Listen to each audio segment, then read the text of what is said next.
I'd like to discuss Sacramento's Measure M from 2022, also known as the Redistricting Map Implementation Measure. So, the path to the ballot for this measure began during a July 26, 2022 Sacramento City Council meeting, where council members and the mayor voted 9-0 in favor of placing the measure on the ballot.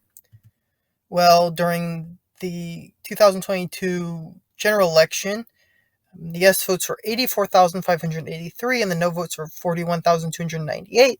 So the measure passed with 67% of voters voting yes and 33% of voters voting no. So what does this measure do, and what are the changes? What did voters enact with this measure? So redistricting maps no longer immediately go into effect whenever they're adopted.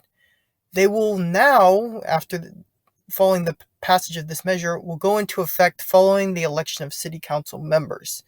And redistricting maps, after they're approved, are used for future city council elections that are to take place. So if they're adopted in 2021, then they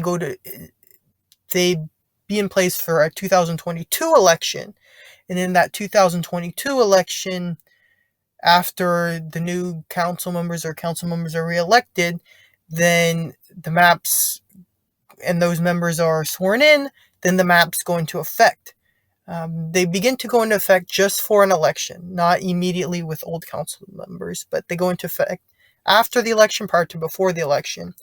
And they go into effect for the next election as long as these redistricting maps are approved 6 months prior to a primary or general election.